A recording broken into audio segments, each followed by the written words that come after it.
Hello everyone, I'm Andrew Walker, the Digital Content and Media Relations Coordinator here at Pearson College UWC, and I'm pleased to be joined by Azuz, a year 44 from Iraq, who's joined us as our new Donor Relations Coordinator, and we'll get to find out more about his story and experience, not only as a student, but now as a member of our team. And before we begin, we'd like to acknowledge that we are gathered here on the traditional unceded territory of the Chani-Beecher Bay First Nation, and Azuz, you probably know this room and the library all too well. Yeah, exactly. Yeah, a lot of memories.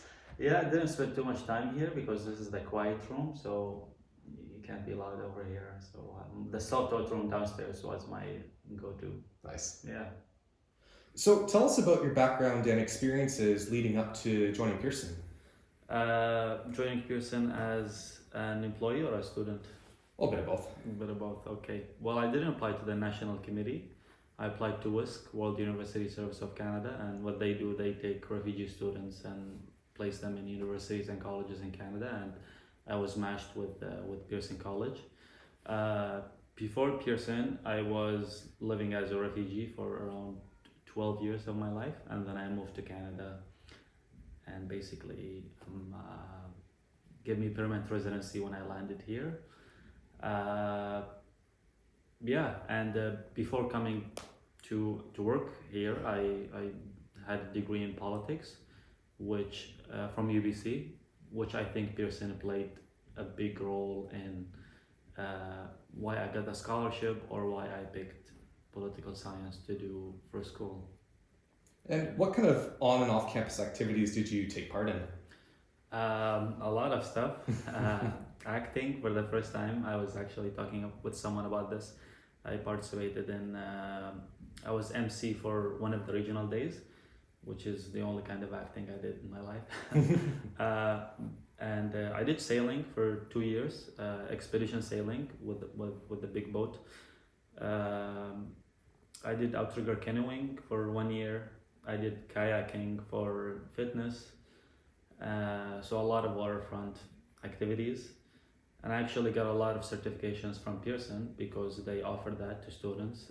So if you want to be certified in something specific, they will help you achieve that. So I have my basic cruising sailing, I have my radio certifications, and also the PCOC, the boat driving license. And interesting fact, actually, I got my boat license before my driving license. Oh wow. Yeah.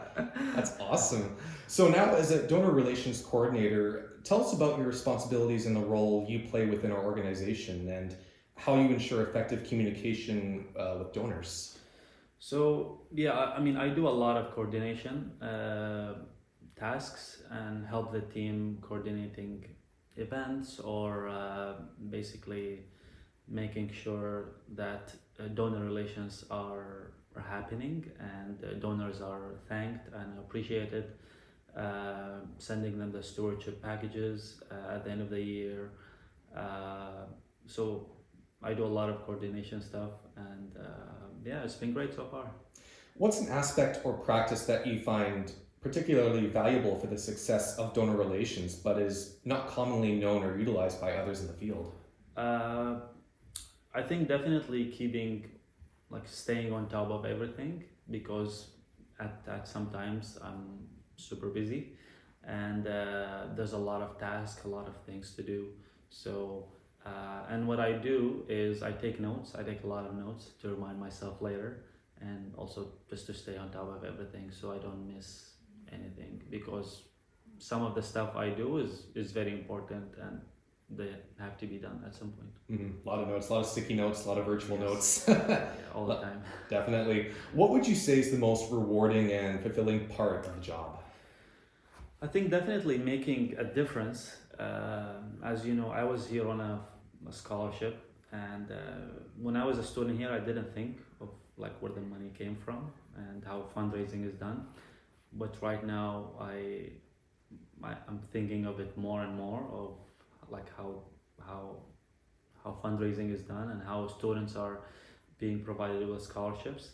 So it's like I'm helping in the same way I was helped, hopefully. I like to think of it this way. Yeah. Nice.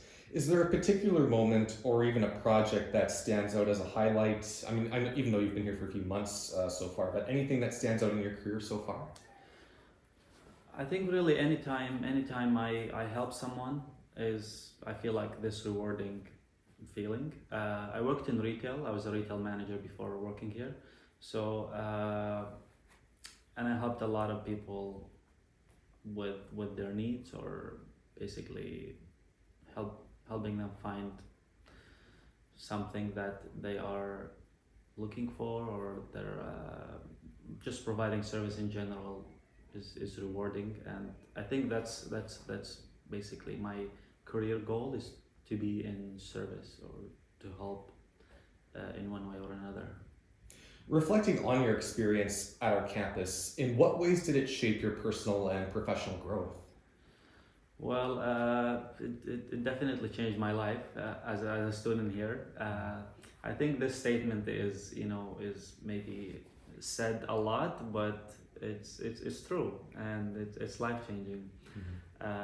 It definitely made me more open minded, and if I can summarize my Pearson experience in one thing, that would be, it just made me more open minded, and it made me or taught me how to live with people, different people. Mm-hmm.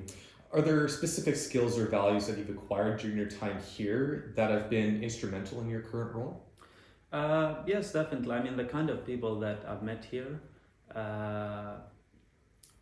just like different people from different backgrounds, different religions, and it just made me more open to accept the difference, and to tolerate the difference as well. And because before Pearson, I didn't experience much diversity really, and then here living with 100, people from 100 countries, and so it's definitely life changing. Mm-hmm. And what house were you in? I was in East House, or previously East House. I think it's called Qualoc. Yeah, Qualoc. Yeah. Yes, yeah. I'm still remembering the names. Oh yeah. Yes. Nice. Just before we go, for someone who's interested in joining the UWC movement, what advice would you give them in terms of preparing for the application process and adjusting to life within the community? Well, definitely. I mean, they have to be a person who's super motivated. Preparing for the application, I think, do your best to show how much you want to make a difference in the world, and adjusting your life to the UWC life is I think people shouldn't be afraid of the change. There is enough support for everyone at Pearson, so you're gonna receive all the help you want and need. And I think just don't be afraid of facing challenges, because we really grow when we face challenges. And especially at Pearson, you face some challenges, and then you will definitely be a more resilient and more strong person after this experience. Absolutely. We're happy to have you on the team. All right, thank you so much. Awesome. Thank you for your time.